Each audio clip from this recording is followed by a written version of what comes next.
Hey everybody, it's Andy Brady. I'm in the workshop today working with my 3D printers, and I wanted to record a quick video about my Ender 3 V2. I've been asked by quite a few people why, after getting a Prusa, after getting an X1 Carbon, do I plan to keep my Ender 3 V2? And I kind of wanted to show you guys a little bit of the customization that I've done on mine. Let me turn this camera around. Mine is very customized. I've done a lot to it. The reason for that is I feel like an Ender 3 V2 can become a very powerful workhorse for somebody. I think it's a great device for people to get into 3D printing. But I also feel that there's a lot of upgrades that when you buy the device, you should go ahead and look into getting. There's things you should go ahead and look into doing. You can buy an Ender 3 V2 on Facebook Marketplace relatively cheap. There's going to be people out there trying to sell them. You know, you can get them for $100 sometimes, maybe even less. I bought two of them for $180 total, so $90 a piece. Went through some upgrades on it, made them print perfect, and then sold them for a lot more than I bought them for, actually. After I bought my X1 Carbon, I didn't need any more. So, you know, let me start at the top, and I'll kind of go down the line of some of the upgrades I've done, whether they've been beneficial or not.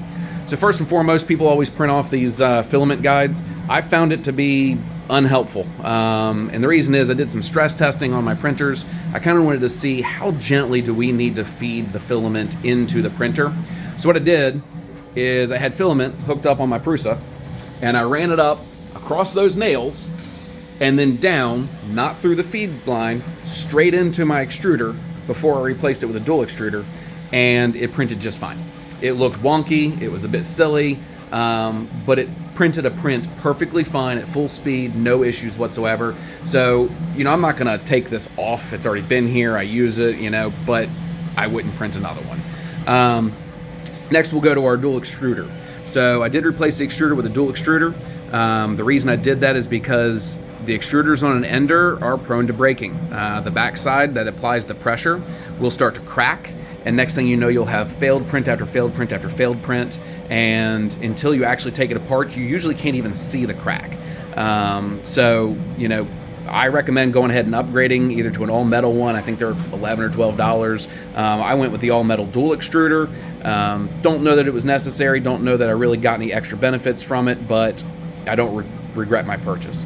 Capricorn tube, very, very inexpensive upgrade. And your tubes will start to force out from either this side or from this side. So eventually you'll start to have failed prints. So again, you buy an Ender, go ahead and get you a Capricorn tube set. Maybe not even put it on until you have to, but if you have it there, you might as well put it on. You'll probably never have to change it again. Coming down to our hot end, BL Touch. I swear by it. Ever since I got this, all of my printing woes pretty much disappear. The idea of not being able to get a perfect first layer kind of disappears when the software knows the layout of your bed and has an understanding of where, you know, the bed is. It makes just so much better of a first print. It's not a very expensive upgrade. It takes about 15 minutes to install. I highly recommend it for anyone.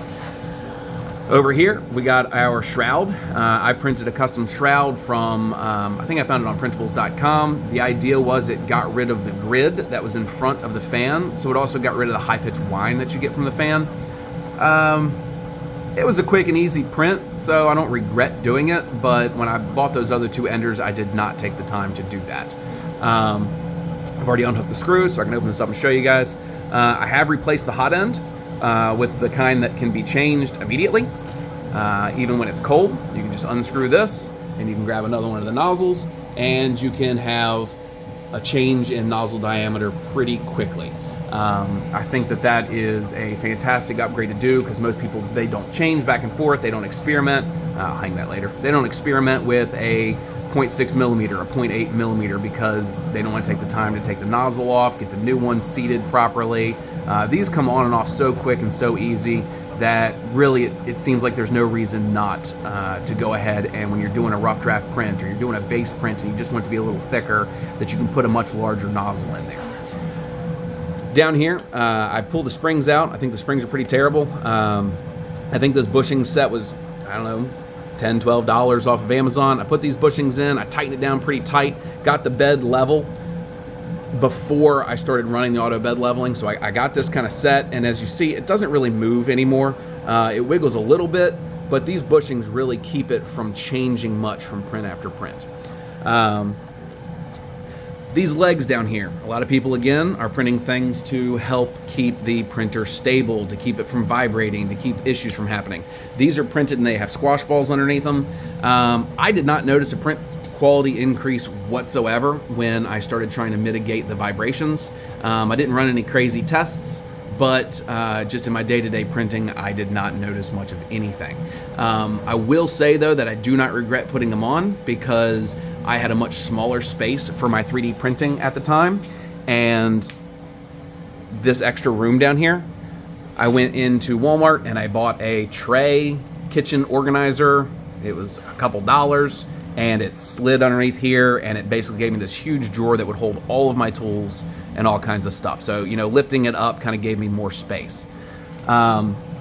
Obviously, the little customizations of changing the colors of things, that's not really beneficial, but I think that they're good first prints for somebody who's got a printer and they really just want to kind of learn what they're doing, learn the software, learn exactly how it's working. They're good short little prints. They'll give you an idea of what you're doing is right or wrong. Those were actually some of the first prints that I ever did, and they've stayed on there the entire time, kind of almost like a badge of honor. Again, they really serve no purpose other than to give you a little bit of practice printing things that you don't really care about. This drawer is something that I designed. It is available on printables.com. You know, it's threaded in, it's pressed together, and it just sits flush, gives you a little drawer. It's not a super handy drawer, but I find it to be useful for, I used to keep my files in there, but now that I have more room for my 3D printing, now I use it to hold the nozzles. So whenever I need to do a quick change, they're already there, they're ready for me to go. And then one of the biggest upgrades you can possibly do, in my opinion, to an Ender 3 V2 is Jyer's firmware. So the firmware that comes on the Creality is not real great. I mean, it's okay, it'll do its job, but there's nothing advanced about it. There's nothing really that useful about it. This software is insane that it is free. It will create a mesh using your BL Touch, or you can manually create a mesh. Let's see here. You have a lot more options for preparing. For preheat, for example, you can add PETG, which is something I like to print with. The original software does not come with that as an option. You've got your live Z offset. You got a little bit more information down here on the screen.